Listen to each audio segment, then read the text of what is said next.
welcome to another episode of the Chaos Chronicles. Navigating the randomness. I'm Jess. I'm Connie. And today we are back with a two-parter for you guys. That's right. Before we get too deep into anything, just a reminder, you can find us at all of our social medias. They are linked below in the description box. There are too many for us to rattle off now. We would very much appreciate a like, subscribe, and follow. And there's no summary here because we're not starting with Twilight. Yay! Correct. Yep. So sorry, actually that's a plug real quick for those of you who don't know. This is one of our Wednesday episodes. Who knows what Wednesday, but on Saturdays we do book reviews, and right now we are reviewing Eclipse, the third book in the Twilight series. Yes, it is awful, but come join us. It's a wonderful ride together. we have a fun time talking about the awfulness. We do. And Jess has created separate playlists for our Who Knows What Wednesday episodes versus our book reviews. We even have YouTube exclusive movie reactions to the so far Twilight movie and New Moon. And we'll eventually be getting that Eclipse movie for you as well. So you guys should check that out. Yeah. I had to plug. You put so much work on that. I'm like, I have to plug this. Well, thank you. All right. Well, today we're going to be talking about the Sodder family. I don't think I know anything about this. Well, this is another one of the more mysteries, unsolved cases for you. Okay, so don't get my hopes up for a happy resolution and a nice little bow. Correct. Yep. Don't get your hopes up for that. Trigger warnings for this episode: child endangerment / disappearance, fire, potential death, and potential kidnapping. Potential are the operative words there. Ooh. There's a lot of potential. The only thing that's not potential is fire. There is a fire. Guaranteed fire. So if you like fire, you're in the right place. And the second place should be therapy. But yeah. All right. Well, George Sodder was born in 1895 in Italy and immigrated to the United States when he was 13 years old. George didn't talk much about why he had left his homeland. Eventually, he started working. Sorry, question. Did he immigrate on his own? He was with, it sounds like he came over with his brother. And then for some reason, after they came and got through immigration, his brother went back, but George stayed here. And you said this was in he was born in 1894? He was born in 1895, so this was around 1908. Wow. Mm-hmm. That's I don't know. That's crazy. I mean, my great-grandfather immigrated. I always flip immigrate and emigrate over. I don't know why. Immigrated over when he was about 13, but he came with his brother and his dad and his uncles and all that. Yeah. It sounds like it was just the two brothers by themselves. That's insane. And then left the 13-year. Well, I mean, yeah, my great-grandfather was left at about 13 because his dad died on the railroad that they were working. And the other family members had gone off, but wow, that's just insane that you pick yourself up at 13. Could you imagine that today? I was gonna say, could you imagine just dumping your kid on a ship and I understand it was a different world back then. Yes. I do. I'm acknowledging that, but in today's day and age, could you imagine even putting your kid on a train at 13, being like, okay, have a nice life? Yeah. I mean, I'm terrified to put my non-existent child on an airplane by themselves. And that's just within the country. Yep. That's insane to me. I mean, different lives, people. I know. Yeah, things were a lot different back then. That is true. You and I probably could have been outcasted from humanity. Well, maybe humanity. Yeah. Society for these two talk to no one in a room, but they talk like they're talking to other people. They're crazy. Yeah, we would be outcasted for sure. 100%. If not for that, our sense of humor. Yeah. Or we gossip amongst each other too much. That's true. Salem witch trials wasn't gossip that very gossip thing. Gossip was one of them. Yep. Gossip. Oh, they gossip. It's enough to kill them. They're a witch. We're a witch. I shouldn't laugh. It's not funny. It's not funny. It's how we process. Yeah. Yeah, that's we said we were going to be better about saying that. We laugh at really bad moments. It's just are coping. Maybe that needs to be part of our trigger warning or like our episode introduction every time. It's like, oh, here's our social medias. By the way, when we laugh, don't cancel us. Yeah. Anyway. Side note. Yeah, so George didn't talk much about why he left his homeland, so no one really knows why he left Italy. Eventually, George started working on the railroads in Pennsylvania and would carry water and supplies to the workers. A few years later, he worked as a driver in West Virginia and then actually started his own trucking company.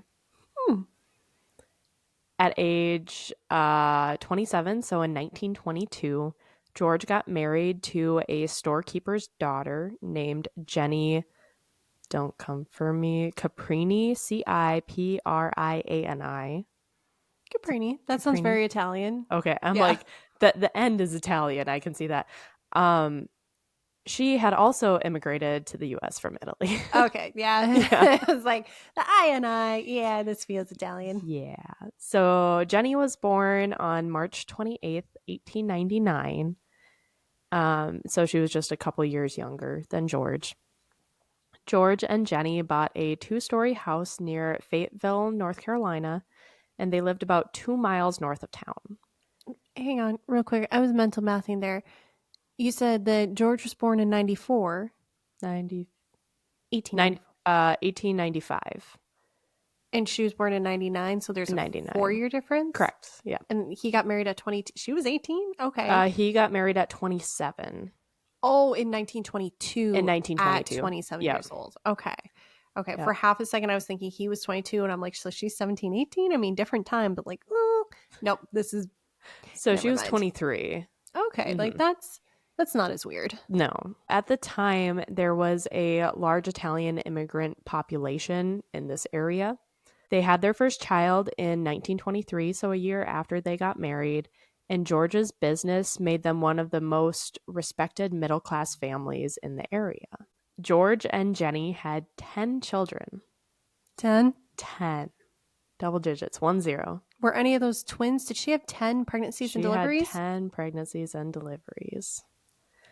So John was born in 1923, Joe, 1924, Marion, 1927, George Jr., 1929, Maurice, 1931, Martha, 1932, Louis, 1935, Jenny, 1937, Betty, 1940, and Sylvia in 1942. Correct me if my mental math is wrong, which it very well could be. That's like a almost 19, 20-year span of having children? 19. Oh my God. Props to you ladies that do it, but I can't even imagine. No, and that's like pretty... She's pregnant for more time than not pregnant. She's either pregnant or breastfeeding for more time than she is not. Yeah. In those 20 years. Correct. 19 years. Yeah. Strong woman. Very strong. Strong woman. Very strong. Oh my God. Yeah. I know. I was listening to those years and I'm like, Irish twins? Because there was one where it was like 32, 33. And I'm like, surprise, baby. Hello. Yeah. Fun fact. Don't get your medical advice from us. Double check it with your people. Breastfeeding is not a form of birth control. Yeah. It's not. Yeah. I've had people tell that to me. They're like, don't worry. When you breastfeed, you won't be able to get pregnant. And I'm like, what? Technically, when you're breastfeeding, it's supposed to prevent ovulation from happening, but it doesn't always happen. I was going to say, like, there are much more reliable methods, including prayer, before I would count on breastfeeding as my main form of birth control. Well, that's why you hear like women not having periods for like 8-9 months after having babies. It's because they're breastfeeding and they're not ovulating. Yes. But that is not true for everyone. So no, so don't rely on that. No. And don't rely on us for medical advice. Again, talk to your own doctors, figure it out. Yes, we are not doctors. We are not doctors. Far from. Do not come to us for any life or medical advice. Advice. Don't come for us for speech lessons either. Pronunciation, any of that, just we're not your girls. Not our strong suit. No, we are bad examples. Yeah. So by the time Sylvia was born, she was the last one, the 10th child. Joe, who was the second, born in 1924, Joe had left home and was serving in the military during World War II.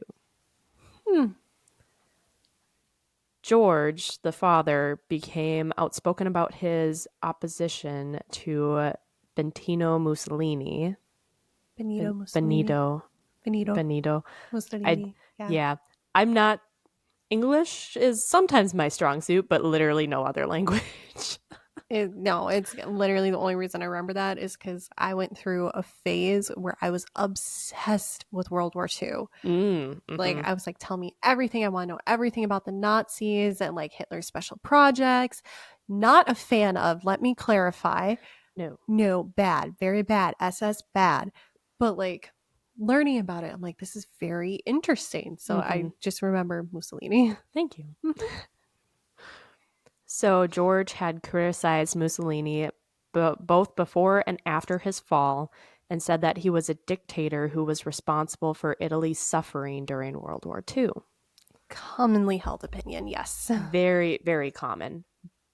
But at this time, there were many Italian immigrants in the U.S. who were strong admirers of Mussolini because what he had done in his early years of power. And he lived in a heavily populated Italian immigrant area. In October of 1945, a life insurance salesman going door to door stopped by to talk to George. George refused to purchase life insurance and supposedly became agitated, and the life insurance guy supposedly became agitated and told George, quote, "Your goddamn house is going up in smoke and your children are going to be destroyed. You are going to pay for dirty remarks that you have been making about Mussolini," end quote. The salesman said that? The salesman. You know, when I was going through my life insurance sales training, I don't remember that being a selling point. Are you sure? Yeah, you know, I believe there was actually a portion that said, do not tell people their children will die. Huh. That actually was a bullet point. True. Was it actually? Oh, no. I thought you were making a joke. No, at first I was, but then I'm like, no, wait, there was actually a subsection where it's like, you talk about the potential, but it is unadvisable to tell people their children will die. Because like, that's a threat. That's a threat. It doesn't go well in focus groups. Oh. They're like, you talk about how it's inevitable, but you talk about the children in regards to like, you don't want to think anything will happen, but you can get them this money for their college funds or anything else. Don't say their children's going to die. Oh. Not the opinions I thought I was going to have in this podcast. Oh gosh. Oh, dead children. Good segue. Yeah, so shortly after the life insurance salesman guy, another visitor came and had another warning for George about his fuse boxes, saying, quote, "They would cause a fire someday," end quote. I mean, from the insurance background, yeah, you're concerned about that, but man, that's suspicious timing. And these are two separate people. Are they though? Or is there a connection? I don't know. Do you know?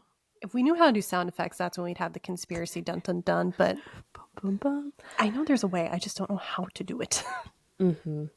Now, George said that this was odd because he just had his house completely rewired when their electric stove was installed, and the electric company told him that it was totally safe. Everything had been rewired. Everything was good. So I'm back to suspicious. So we're getting some weird red flags coming up. Yeah. You know, it's playing in my head. Internet memes, you know, the Cardi B where she's like, that's suspicious. That's what's playing in my head. Was that a good Cardi B impression? No. Do I claim to make a good impression? No. No. You're not here for accuracy of impressions. So others in the family noticed a man in a parked car watching the younger children coming home from being at school just before Christmas.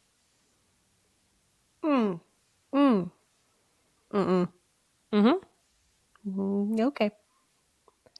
The Sodder family celebrated Christmas Eve in 1945, and Marion was 19 at the age. She surprised her sisters with toys because she had just gotten a job and was super excited to come and be like, "Hi, I have presents." Oh, And you all know the age where you started making money and you could give presents for the first time that wasn't your parents' money. I went overboard with my younger sister's gifts and my parents' gifts. It feels so good for something just changes and you're like, this is actually like I worked to give you something. It feels good. And then, of course, in my case, my mom went, that was really nice. Never spend that much money on presents again. And I went, Yeah. okay. And I did it the next year. Yeah. Yeah. Yeah. Yeah. It was those darn Kohl's sales. Kohl's They'll cash. get ya. They'll get ya. They get you with the Kohl's cash. Yep. They draw you in. They really do. Now you would not catch me dead in a Kohl's. And I don't mean that because Kohl's is bad. I mean, I walk in there, I see the prices, and I'll die. Yep. Same. Yeah. Ugh. Yeah. Everything's expensive. Anyway. Yeah. So Martha, Jenny, and Betty, ages 12, 8, and 5, for the order I said, they were excited to play with their new toys and had asked their mom if they could stay up late that night. Jenny, the mother, told them at 10 p.m. that they could stay up a little later as long as the two oldest boys who were still awake, Maurice and Louis, ages 14 and 9, brought the cows in for the night and fed the chickens. I know that that's a thing, but I feel like I've heard that don't forget to bring the cows in for the night and feed the chickens. Like, I feel like that's just one of those good night, love you, don't forget to bring the cows in. Yeah. Again, I got a farmer family though, so I feel like that was just kind of a, yeah. Yeah.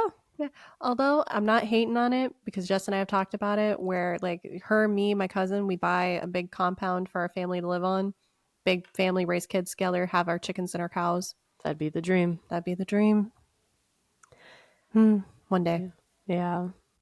Now the two eldest boys who were living there at the time, Joe is gone in the war.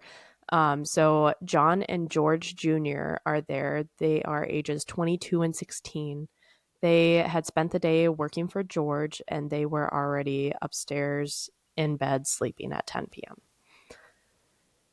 Jenny then took Sylvia, who was 3 years old at this time, upstairs and they went to bed.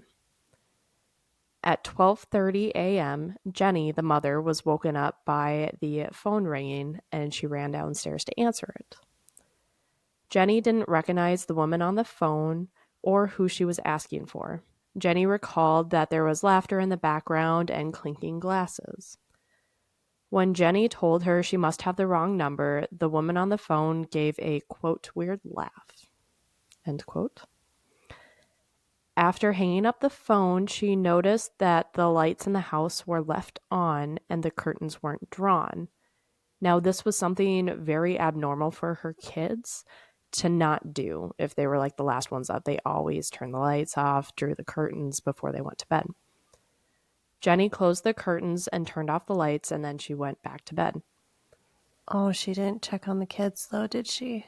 Mm-mm. Not blaming.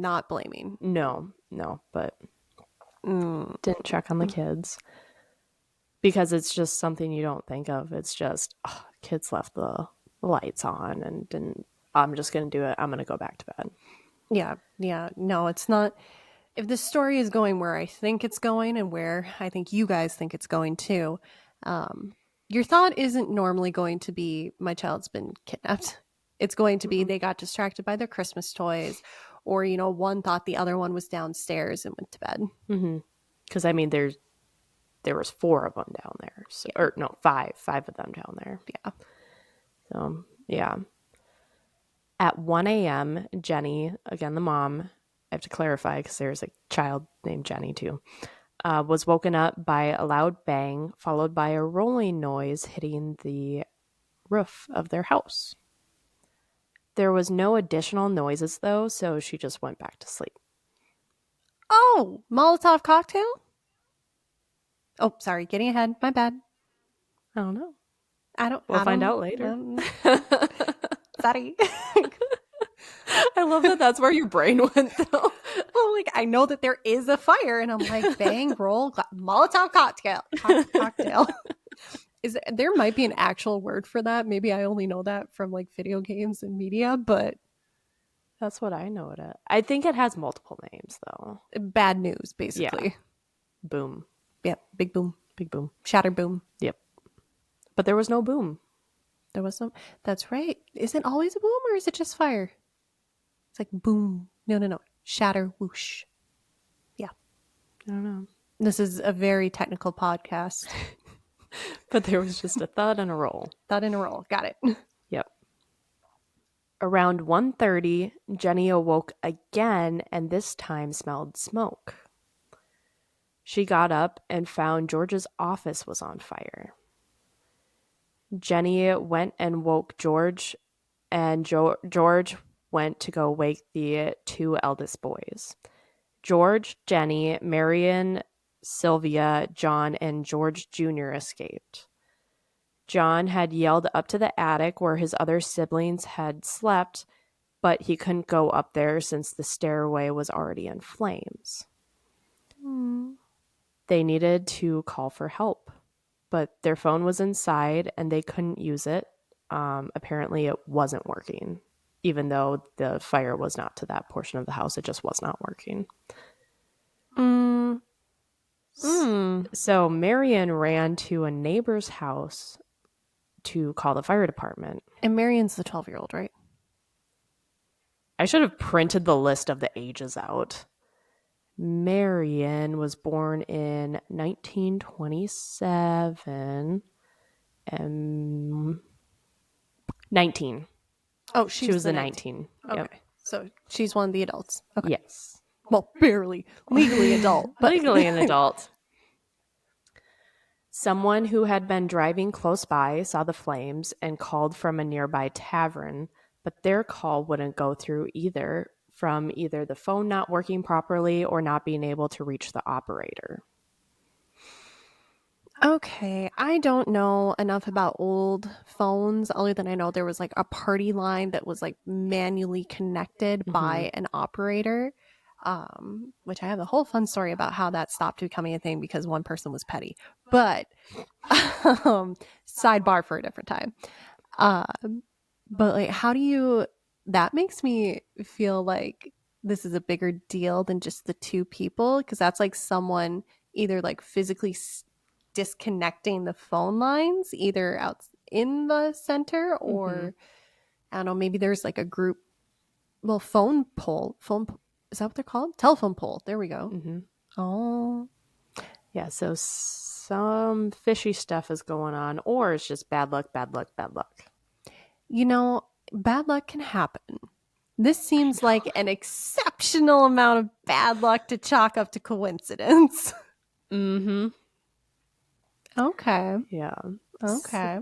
So eventually a bystander was able to reach the fire department. And while waiting for the fire department, George had tried to climb the outside wall of the home and he broke open a window. George did this barefoot and he also cut his arm while he was breaking the window. And this is George, the dad? The dad, yep. Well, yeah, because he thinks he's got kids trapped up in the attic. Yeah. So George intended to use the ladder that went to the attic to rescue the children, but the ladder wasn't there. And it was always there.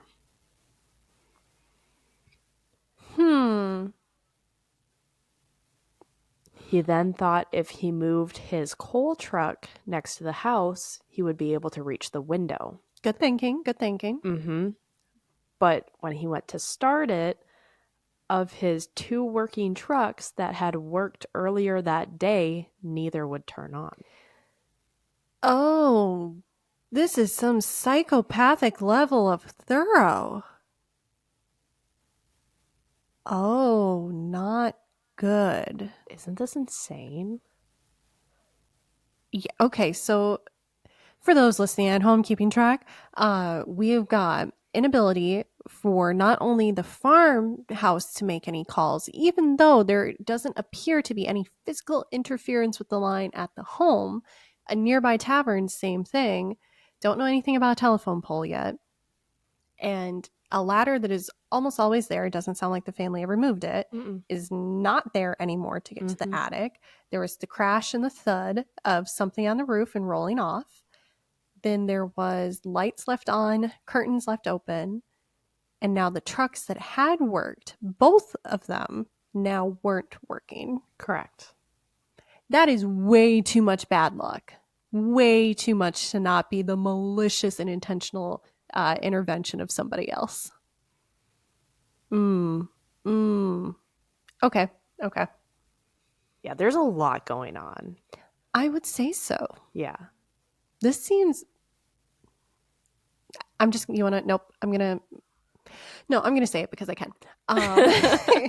This feels, if it is related to George the father's outspokenness of his dislike towards Mussolini in a community that had some devout admirers of Mussolini, this is feeling like the level of like political opponent assassination. Like it feels like that thorough. Like this is more than just one person who has a grudge. This is like somebody connected with somebody, like the I know a guy type of deal. Like, no, sorry. I know a guy can be like, I know an electrician. I know a man sounds like there's a questionable story. Yeah. This sounds like I know a man. Yeah. This one, there's so many theories around this case, and it's just this wild. I mean, I can see it being wild, and I can see why you think it's going to be a two-parter. Because I'm just imagining like the videos that I've seen of my family and like how many of my Italian American side of the family, all of them like packed into tiny, great grandma and grandpa's house. And I'm just imagining this like, and like these family members in this situation, which is, that's, I'll wait for the rest of the story, but this is fishier than a fish market. There's probably a better analogy there, but I'm wrapped up in this, so work with it. They had a water barrel that was outside, but unfortunately it was frozen solid, so they could not use that. Okay, either. That's the first piece of actual bad luck, I believe. Yeah, because it's December. It's technically Christmas Day. Yeah, and where are they again? Midwest, right? North Carolina. Yeah. I mean, it's not Minnesota, but like... But it's still going to be really darn cold in the... It's at least 32 degrees Fahrenheit or less. In the middle of the night, yes. Yes. For our international listeners using Celsius, you're wrong. That's okay. 32 degrees Fahrenheit is where water freezes.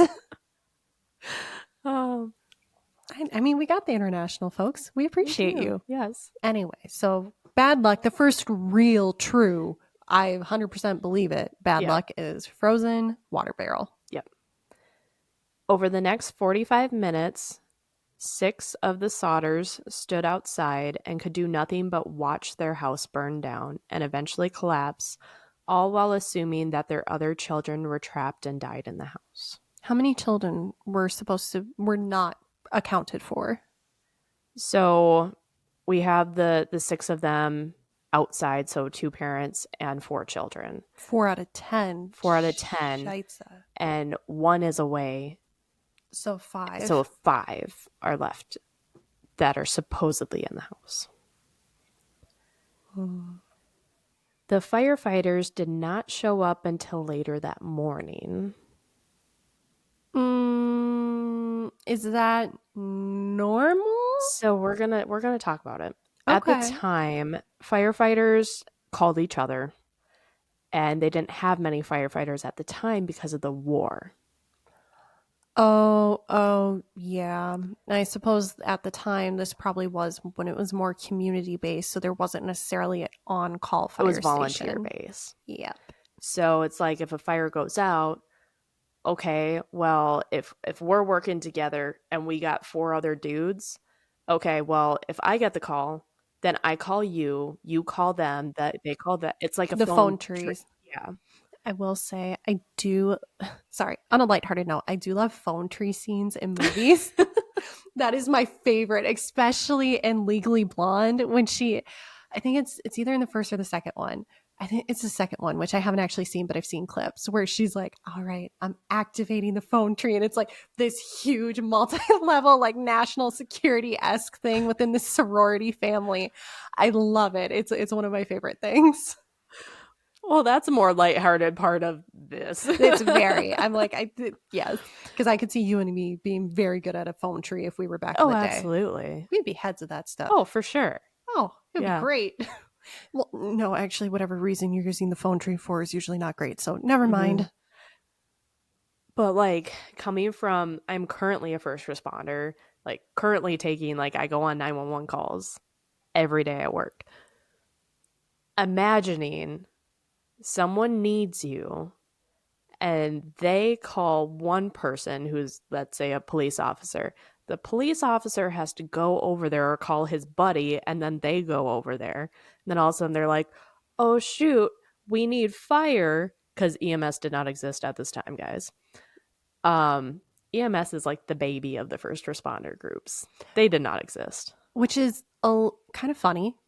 I feel like that one should have maybe come into play a little earlier, but like, it's fine. Yeah. Meh. Meh. We're here now. That's the important part. But like, I'm just imagining, because now you place a 911 call, it goes to a dispatch center, sometimes two, depending on what county, and that all gets messy. Yeah. But like, you make a call, it goes to a dispatcher who then hears you and you're like, this is going on. And they're like, okay, so you're going to need police, fire, and EMS. You're going to need all three. Or maybe they just need police or whatever. They decide who they're going to send to you. And then we get sent a message by our dispatchers who then send the call out. And then we go. It is a phone tree. It is a phone tree. Yes. But it's not like this phone tree. No. Like I'm not at my house and I don't have to have like, I get a phone call and then I have to go, hey, partner, we got a call. Suit up. Also, side note, for those, I'm pretty sure it's a standard in all countries, but EMS is emergency medical services, plural. Yep. So that's your paramedics. And EMTs. And EMTs. And AEMTs and EMRs, depending on what state you are living in, if you're in the US. Yes. Fun fact. Not everyone that arrives in an ambulance is a paramedic. Paramedic is a separate group. That is Jess. She did the schooling. She did all of the really hard stuff for it. That is different than an EMT and an AEMT. It's not bad. There's just a difference. Thank you. I tell people that all the time. I'm like, oh, you said paramedic. Did you know? Yeah. Yeah. It is confusing. I get it. It's confusing, but I'm like, I saw how much work you put into that. Like, no, put respect on paramedic. I mean, put respect on all of it, but like, put respect on paramedic. Oh, well, thank you. Yes. Yes. So getting back to our story here, I know that was a little tangent, but it was necessary. It was necessary. You're not here for cohesive, straight facts. You're here for opinions. Thank you. Mm-hmm. So Chief Morris had said the next day that they had been even further delayed because he could not drive the fire truck and he had to wait until someone else showed up who could drive the fire truck. Wait, is this like a I can't drive a stick type of deal? I think so. I don't know how things worked back then, so I'm just going to say that. But I do know that currently, and my fire knowledge, guys, is limited just based on like I have friends who are firefighters. I work with firefighters. They have engine operators who drive the truck. Not everybody who is a firefighter can drive the truck because they are these massive things. They are big, yeah. Yeah. And so you have to have an engine operator to drive. Oh, I suppose, yeah, like your regular Class D license wouldn't get you that. No, you need like your Class A. Yeah. I think it's A. I don't know. I will say I don't know what you need. I just know you have to be an engine operator. If that comes with additional like driving stuff, I'm sure it does because I do additional driving certs for an ambulance, but I don't have any like I still have my normal Class D license, and that's enough for an ambulance. God, here in the state we live in, and yes, not applicable everywhere. No, But so I don't know if that requires a different class for your license or not. I just know that you go in your brand spanking new firefighter, you ain't going to be driving the truck. You don't want to drive the truck. That would be intimidating. Yeah. But so that may or may not have been an issue in this because I'm just thrown off. Now, see, I have got the suspicion goggles on where I'm like, everything is just, other than the water barrel, everything else is so suspicious. So I'm like, the water barrel was just unfortunate. Yes, unfortunate. Yes, the rest of it is suspicious. But like the fire truck thing, that's why I'm like, I mean, like I know this was 100, not 100 years ago. This was 45. 1945. So 80 some years ago. 80 years ago almost. I mean, granted, it was a different time back then. 79 years ago. 79 years ago. But I'm still thinking, like, that's still weird that it took that long to get there if they weren't, like, in a completely remote part of North Carolina. I mean, I don't think it's that hard to believe because this phone tree thing going on. And it's also the very early hours. And, you know, some people are heavy sleepers and they're not going to wake up to a phone ringing. And I know the ones back then were really loud, but still, I've seen what people sleep through. Some people could sleep through them. When you're tired enough, you can sleep through a lot too. Exactly. So like, or maybe they were at a friend's house or who knows. Yeah. Oh, yeah, because that's a holiday night. It is. It's Christmas Eve going into Christmas Day. Oh, suspicion goggles. I wonder if that's why that was planned. One, for emotional gut impact to the Sodder family. Sodder, yeah. Or two, because, I mean, back in the day, you didn't exactly have C-shift covering everything for your, first responders. So, like, maybe that was part of the plan. Mm-hmm.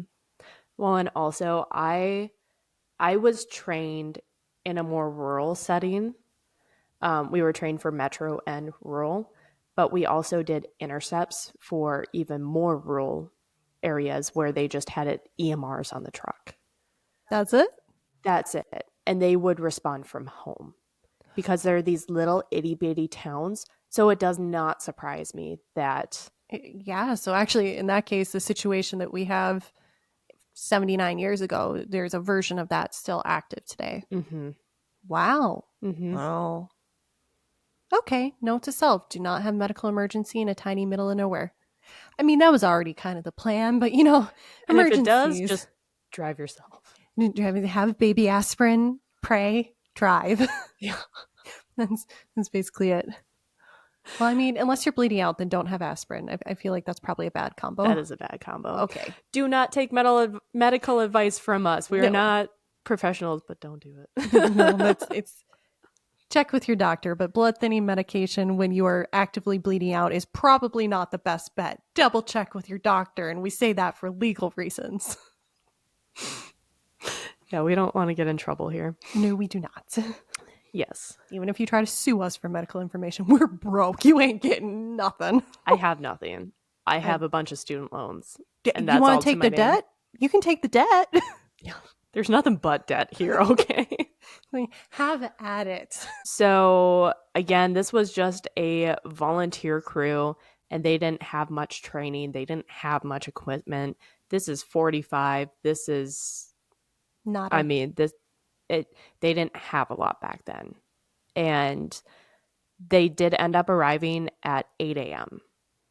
So, really, it's... 7-hour difference? Because, wait, all this started at 1:30? 1:30. 1:30 is when she woke up and smelled smoke. And it took the house 45 minutes to burn down. So we're talking, it was burnt down probably just after 2 a.m., maybe 2:30. Okay. This would be nice if we could have like our own little expert on the side to consult real quick, but like, I feel like that's pretty quick for a home to burn down. I mean, granted, we do use like fire retardant materials today.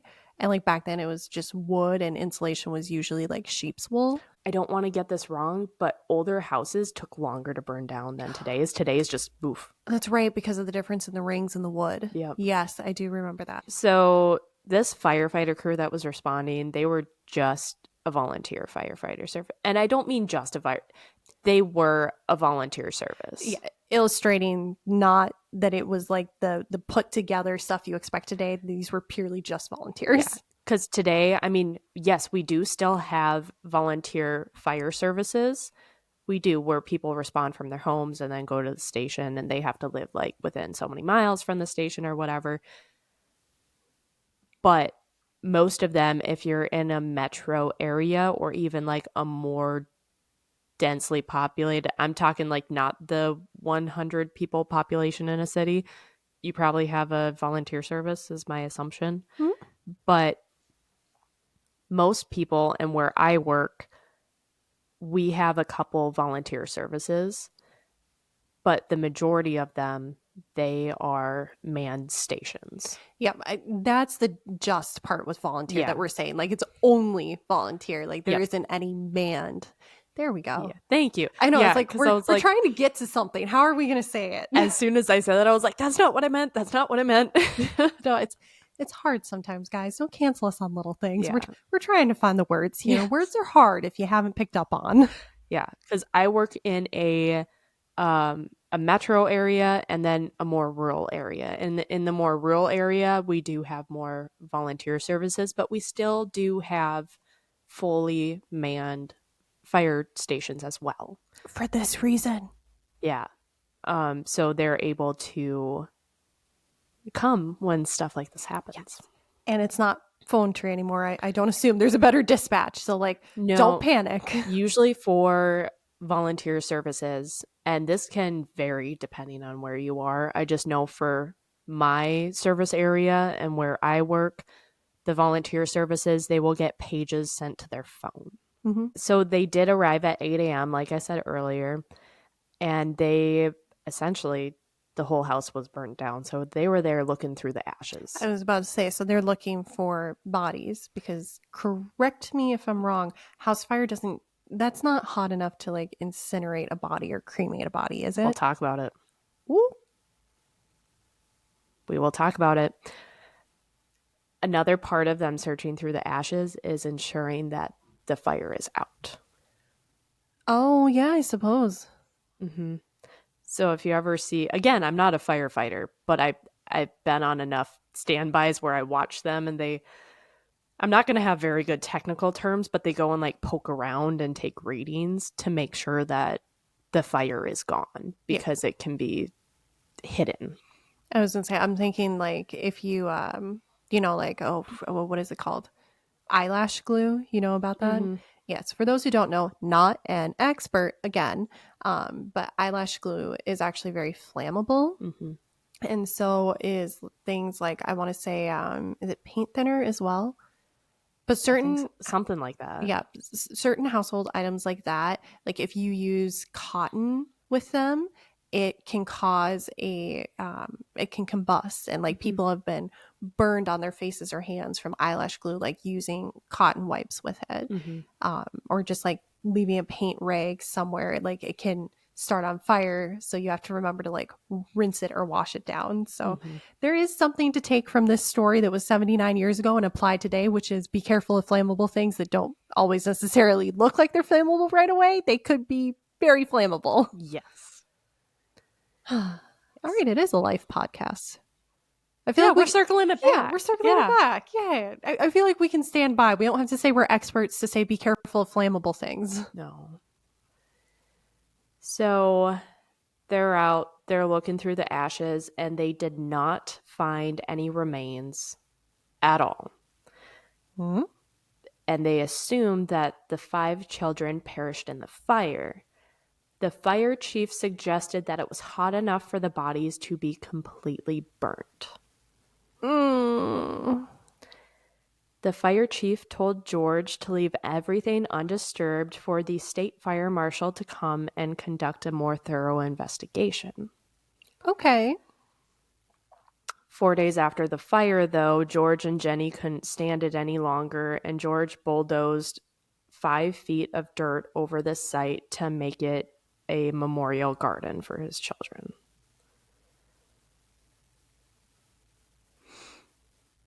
Okay. I've never had to grieve a child, so I can't pass any Mhm. judgment, nor will I. Oh, okay. Yeah, I suppose they didn't have any reason to think otherwise at the time. they just assume. I'm assuming that they just probably thought we lost 5 children, and they're in there, so we got to bury them. That is the 5 only young children. Yeah, that's the only train of thought that I have going, at least. Yeah, no, I get that, especially because burials are very, very important to people of any religion or faith. Mhm. Assuming that this family is Catholic, is Italians, like that is a big deal. Yeah, I don't know if I came across that at all. I don't think I've said anything about that yet. It's so a I don't- reasonable inference I'm comfortable making. Okay. Based on my own exposure, Holy Roman Catholic Church, For the time period, too. for the time period, Mhm. very likely that we're looking at Catholic, but Yeah. okay.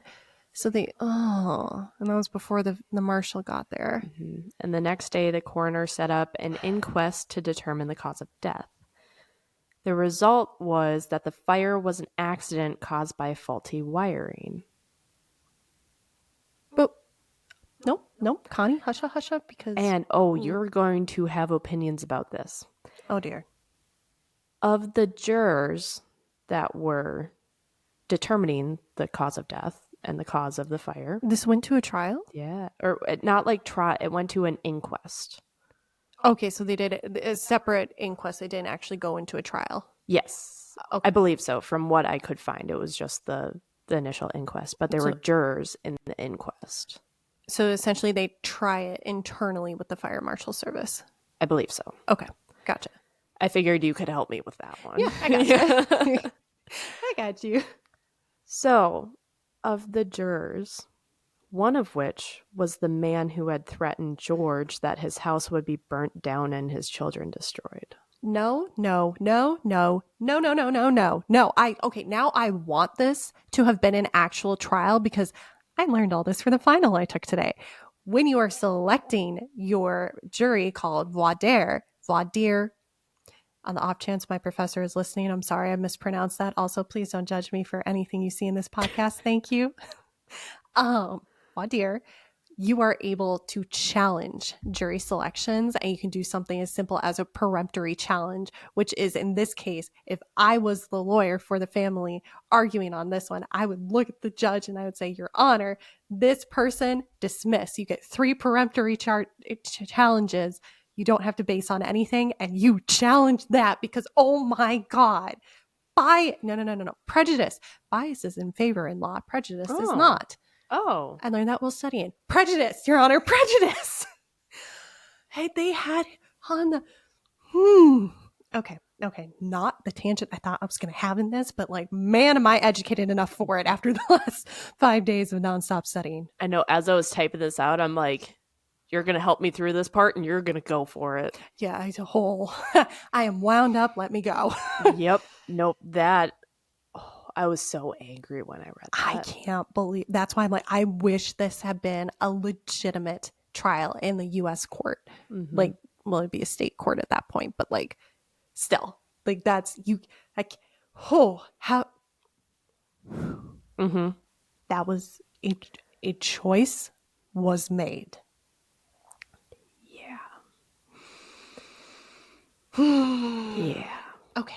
Anyway, so questionable choices made leading to questionable jury results because the jury apparently decided that it was the wiring. Mm-hmm. Faulty wiring. I want to know, because this isn't an official jury, and I mean, it's a jury, but it's not an official trial throughout the U.S. system. There's protections for what can be, nothing really can be discussed outside of deliberation for juries in an actual trial. It's a lot more complicated than that. I am summarizing. Don't come for me. Not legal advice yet. Give me a couple years.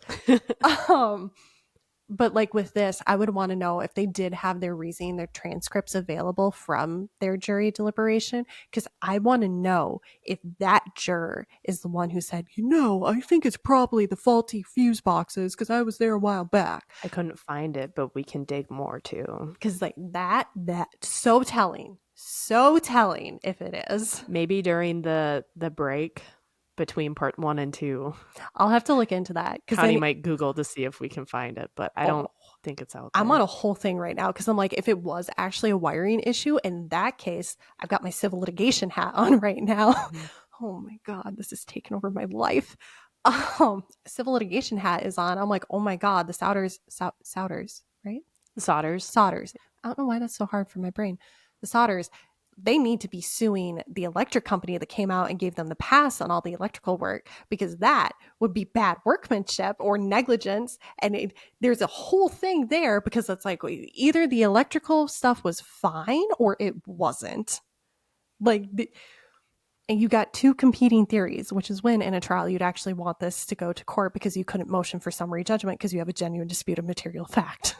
Rule 56 of the Federal Rules of Civil Procedure. Can you tell she just took a final this morning? My civil procedure exam, yeah. Can you tell that I've had my nose in a book for a while? Yeah. I swear to it's a miracle. I actually came out of this with no paper cuts. With how much I was flipping through everything. Hangnails, yes, but no paper cuts. Oh, now my brain's going. See, I would have appreciated that as an exam question because I feel like I would have been more prepared to answer. So I just had a thought. Run it by me. A new thought that I haven't thought of until just this very moment. You know how like knob and tube wiring is an insurance agent's nightmare? Yes. Yeah. I was wondering when it was popular. It would have been popular back then. It was started in the 1880s to the 1940s, but it had been, some electricians continued to use it up until the 1970s. Yep. Correct me if I'm wrong. Can't knob and tube wiring start fires? Yes. Because that's why insurance doesn't like it. Yes. It is more prone to having fire issues. So if you are getting insurance, disclose everything to your insurance agent. Do not commit insurance fraud by willfully withholding information. Don't do that, guys. That's bad. That's illegal. Yeah, that's not good. Don't do that. But that is one of the questions that a lot of insurance carriers will ask, especially based on the year of your home. Yeah. If you've got a newer home, late 80s to 90s, 2000s, not really going to be an issue. Most places just have your standard electrical box, 100, 150, 200 amps, whatever it'll be. Yeah. Anyway, but yes, no, that definitely something concerning, and that would be something you'd want to know. Yeah. But again, they just had their electrical oven installed. And they just said that their house was completely rewired. So my brain goes, maybe they had knob and tube wiring and then they transferred everything else over. Let's think about it. He was a business owner. He was doing well. He was prominent in the community, wealthy, it sounds like. Yeah, I can see that.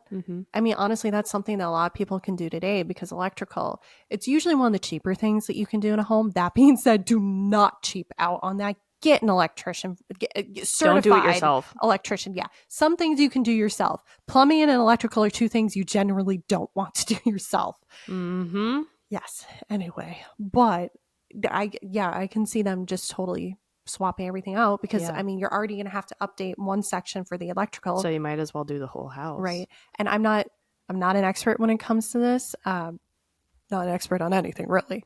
But I do believe I recall hearing a contractor talking about how knob and tube, it's just very problematic and it does not like to work with newer electrical things. So most people, if they still have knob and tube, when they do major projects in their home, especially with electrical, they issues come up.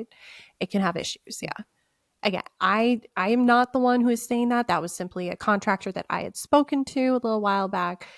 So again, if you have questions about your own home, there are plenty of public programs, actually usually through your city hall, where you can have a fire marshal or someone of that nature come out and do inspections on your home to check if you have, any risks of fire, carbon monoxide poisoning, anything like that. So on December 30th, death certificates were issued for 5 children. The 5 children that were supposedly in the fire. Local papers would say all the bodies were recovered, and others state that only parts of them were recovered. The funeral for the 5 children were held on January 2nd of 1946. George and Jenny did not attend the funeral, but the surviving children did. Sorry. They didn't attend the funeral of their own children? Now, Jenny, they really couldn't wrap their heads around the fact that 5 children perished in the fire and there was no trace of anything, and they didn't even smell burning flesh or nothing. That was going to be another one of my questions, because that's a smell. Burning hair and flesh, It is a smell. And especially with, one would think, not experts, one would think if there are 5 human beings in a house fire being burnt. I know from being on fire calls, there are a lot of smells going on. There are a lot of smells.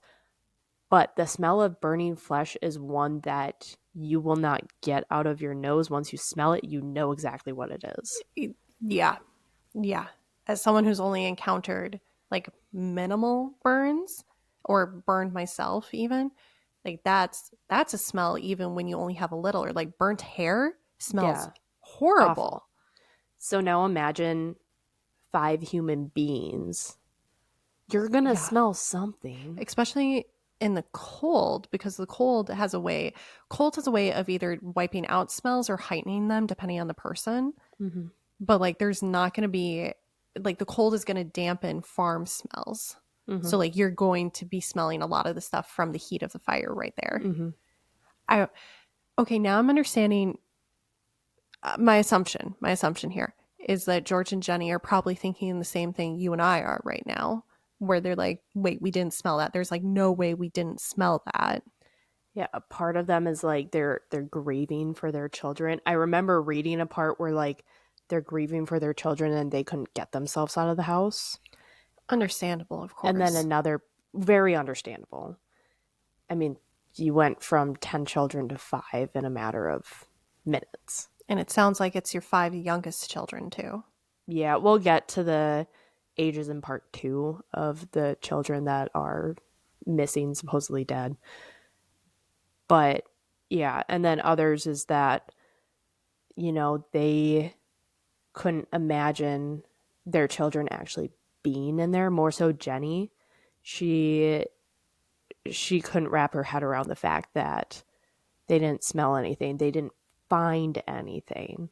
The firefighters came and they couldn't find the bodies of any of the children. Yeah, if I was in Jenny's position, which I pray I'm never, and I pray none of us are. Dear God, no. No, that's not something I'd wish on horrific. The worst person in the world. No. I could see in her position, in that mix of the grief, the denial, the confusion. Okay, that's making sense not going there. Mm-hmm. And also, I've heard this, not a mother, so I wouldn't know, but I've also heard stories of mothers who were they just knew that their child was still alive, or they knew their child wasn't. And there was no way for them to physically know that, but it was the intuition that they just knew. Mother's intuition is a thing. Mm-hmm. It is. Yeah, so fathers have intuition too. I'm not discrediting that. No. We're focused on Jenny right now, okay? Yes. Yep. But so that is where we are going to stop for this episode. Okay. So we are going to continue recording, but we will see you guys next week for part 2 of the Sodder family. Yes.